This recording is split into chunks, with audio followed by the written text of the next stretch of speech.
Well, hello there. Have you ever found yourself suffering from a similar situation to these after your rounds of disc golf? Dude, if I wouldn't have missed those 10 circle one putts, I would have been 6 under. I can't believe I got 9 bogeys today. That's like so many more than usual. What arm are you? And why did you decide to show up today? Because you are not my arm. That is not what we do. Then you might be suffering from a case of what we call Pro Tour dreams with an amateur skill set. And thankfully, after years of study, we found a solution for you. But before we can dive into these studies, we have to ask the most scientific question possible. If your name is Frederick, the people want to know, how are you doing today? So catch me if I fall.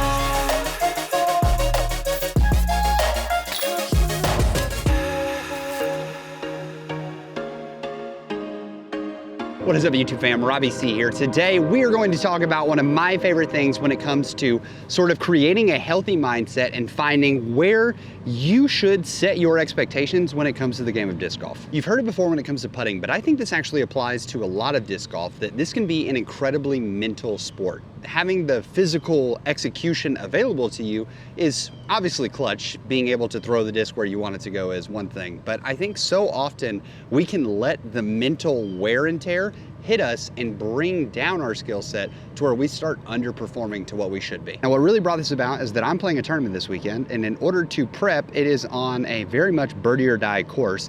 I wanted to go out and use this tip for this video to sort of prep and see where is my floor? What should the expectation be if I am completely off? Today, we're gonna talk about playing worst shot rounds. What is a worst shot round? A worst shot round is where you're going to throw 2 shots for literally every shot of the round. 2 off the tee, 2 on approaches, 2 putts. You have to make 2 putts before the hole is concluded. Some people will say worst shot rounds should be where as soon as you make it into the basket, boom, hole's over. And while I think that is a fun way to play, especially for content, we're not doing this for content because almost all of you watching are not content creators. This is to help you improve your game. And I think worst shot rounds are one of the best ways that you can do it. And it's a method that pretty much nobody uses. I think there are 2 major keys to worst shot rounds and why you should start using them: expectations and pressure.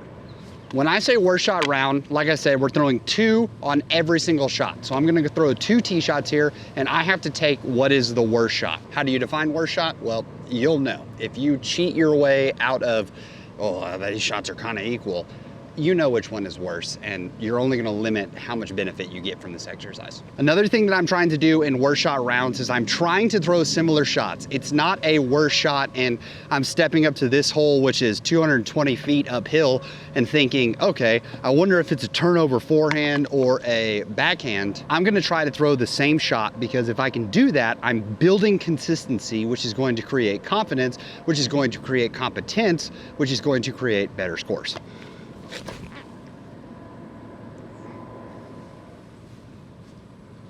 A little short, that's fine. Second shot, we're gonna go ahead and throw a Luna.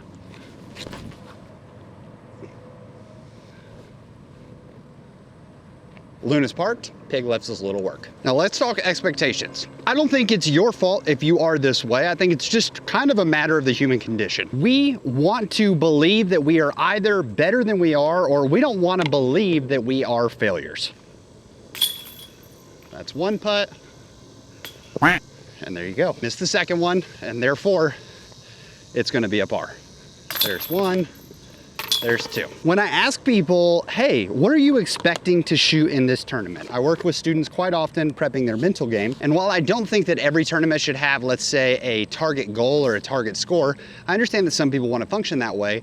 And if we have these targets, we can sort of tell that rule of thirds, which is every round of golf is going to be classified into my upper third where I'm playing my best, my middle third where I'm playing my average, and my lower third where I'm playing kind of not that great golf. There's a short basket off to the right, but we'll play the long because we're trying to test stuff here. I thankfully have 2 O-zones, so we're gonna go 2 O-zones here. When we're estimating or looking at how we think we should play, the problem is that when we assume on the better to top end, we often can forget that lucky kicks, lucky bounces, things not rolling away, we categorize that subconsciously as, wow, you played really good. That's just a great shot. The only time that we actually factor in luck to the round is when the luck goes against us. That's why my favorite course in town, Inverness, I will often tell people if I have a gripe with it, it's that you have to get somewhat lucky in order to have an incredible round out there. And that luck could quite simply be not that any trees got kissed, but that your discs stayed, landed flat, and didn't roll away. I did throw it on a lot of hyzer. I just threw it directly into the deepest part of the woods. That was much better. It's much better. Unfortunately, we're playing worse shot, so I don't even think I'm gonna really subject you guys too much to what we're dealing in there. This false confidence can mean that when we're actually playing in our upper, if we think that's our middle, it's going to create some really low lows for our expectations. So often we wanna focus on getting our ceiling raised. What is our maximum scoring potential? And I think it's good to know what your ceiling is. What I really wanna know though, is my floor.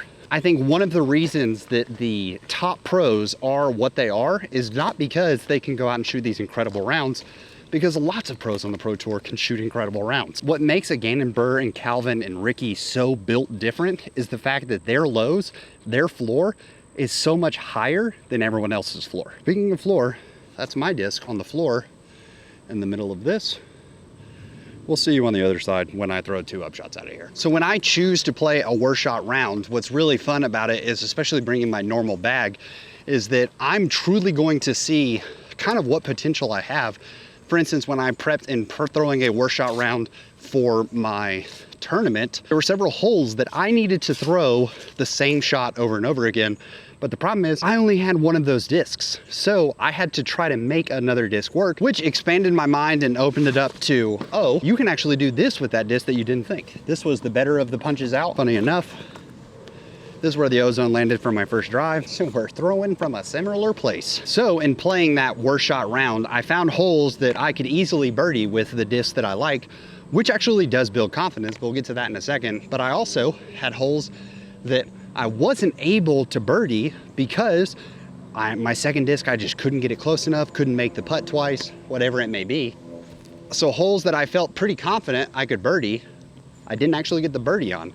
And therefore, when I'm walking in, I know, hey, you took this score during your worst shot round, and it's really not that incredible, but there's gonna be holes that you birdied because you actually threw 2 good shots and neither of them were that bad, but there's also gonna be holes that you didn't get birdies on that you know you can competently birdie in the round. This is one where you kind of got to think to yourself, that's an easy tap in. This one, the footing's like a little wacky, so even though it's closer, I would think this is it. But you know, if you're ever in doubt and you're like, hey, I can't decide, both of them seemed about the same, just push yourself to make both anyways. Once again, we're not doing this because you want to post it to the internet to show the world, oh yeah, when I played a worse shot round at George Ward, I actually shot 17 under par, and that's worse shot, buddy. This is your exercise to help you push your game to the next level. But of course, this does come with a caveat when it comes to worse shot expectations, taking us to our second benefit. The hope is that in throwing 2 shots on every hole, you are going to, and not even every hole, I guess. The hope is you're going to find that floor. You're going to find what your actual low is, so you can say, hey, that's what I did playing worse shot. Ideally, I'm gonna shoot better than that during the actual event, during my round with friends. I understand not everyone here is actually a tournament player. Totally okay. I want you to be able to use these tips whether you're playing tournaments or you just wanna, you know, beat your friends comfortably. There are gonna be days where you are just on, and even your worst shots that day aren't actually that bad. And you need to understand, I'm playing pretty good today. For instance, when I went and did that worst shot round at a birdie or die course, I shot a 7 under par. I don't think 7 under par is insane, but I don't think it's that bad either. But also, I knew I was playing pretty decent that day. Now, can I easily include the holes that I was absolutely under the basket and then I had to make, like, let's say straight pig work when it was an overstable pig shot? Sure. But I'm not trying to build in excuses for this. I'm trying to use this as a gauge to find my floor. I also understand that if I get there for the tournament and my putting isn't on, even if it's just slightly off on a birdie or die course, you have to be putting pretty well. So while I had an average to solid day of putting, that could not happen on Saturday. I could play like garbage. Gosh, the Luna's just so good, dude, as a throwing putter. I just want to go ahead and say that. I don't love it for putting putters, obviously. Still being made fun of by Foundation for that, but it's a pretty good throwing putter. Now let's talk about the second benefit of worst shot rounds, which is the ability to simulate pressure. And that is something that I think is so incredibly difficult to do within disc golf. For lots of folks who have never played their first tournament before, the two, I would say, biggest pieces of advice that you're gonna hear are walk in with no expectations and understand that tournament nerves are just different. Even as someone who records content for a living, playing in front of the camera, knowing that you guys are gonna see those shots adds some pressure, but I wouldn't say that it adds an insane amount of pressure. Now, that is perfect timing for simulating pressure. We got a birdie looking me in the eyes.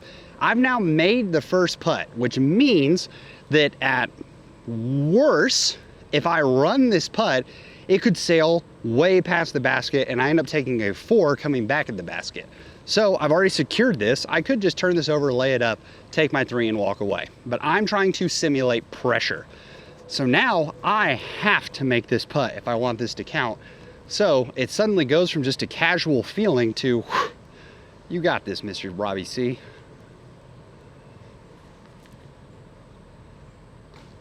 I didn't have it apparently. Throw 2 bad drives and you've got to make 2 solid up shots. If you throw a solid shot, it's not just enough to throw 1 good solid shot when you're playing a worst shot round. You have to follow it up with consistency and throw another great shot. And here's why I think that's a big benefit when you're trying to translate success from practice rounds or even casual rounds to rounds that are competitive or rounds that matter. Once again, your context determines what matters. How many times have you been in this situation? You step up to a hole that you've never really birdied before, but somehow everything clicks for the right time and you're able to throw the shot of your lifetime and get that birdie look or that birdie that you've never thought possible. And then from every moment there on out, you're just there trying to execute that shot again. Worst shot rounds, that one shot of a lifetime doesn't matter. But what makes it even more solidified is instead of having to think back to that moment, you get to think right there. What was I thinking when I threw that shot? All right, let's execute it again. And now, when you do execute it, you've built even more confidence that you can do that again in the future. And if you fail to execute it the second time, you know most likely what you did wrong. So now you have immediate concrete evidence and feedback that allows you to be a more consistent player the next time you go take that shot. Disc golf is, at the end of the day, a very, very mentally focused game. And there are holes that you play with your friends or you play with other tournament players that when you walk up to it, you have so much confidence and another person is just shaking in their boots, worried about that hole. And vice versa, they have holes that they're extremely confident in that you are so terrified and thinking to yourself every time you go to play that course, I really hope that I don't mess that hole up. But when you play worst shot rounds, it's in the title. It's in the name. You are going to throw bad shots. And unfortunately, you've got to use the worst of them. So what a confidence builder that you get to walk in and know I'm going to play bad golf eventually. Because even if I play insane golf and I'm just throwing back-to-back shots, I walk away with confidence that, hey, my floor is actually a little higher than I thought. And you get to feel the pressure and the experience on every single shot. When you throw a great shot, you get to know, okay, I've just got to follow that up. I've got to redo that.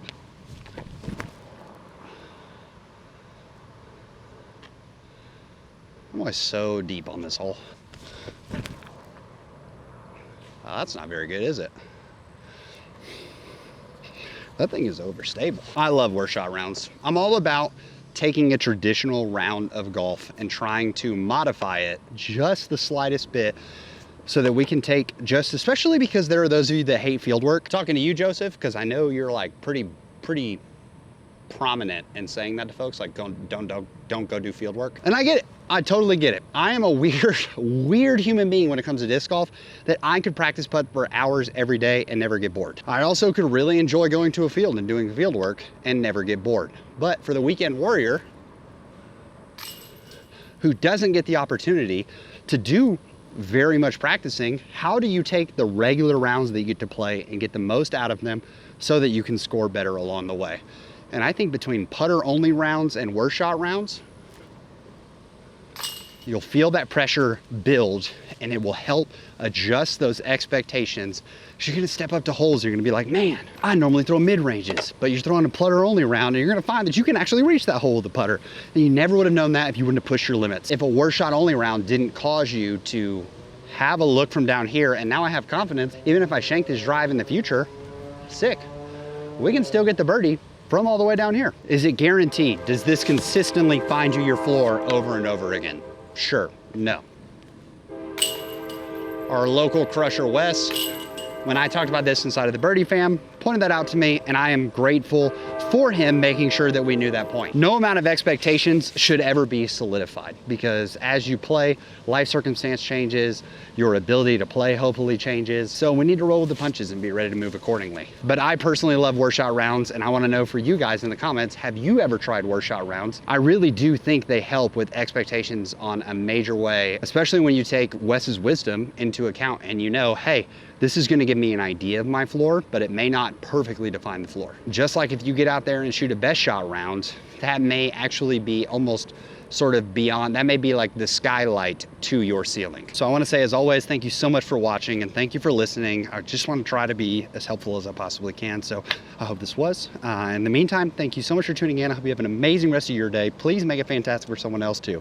But for now, we're gonna leave you with the birdie.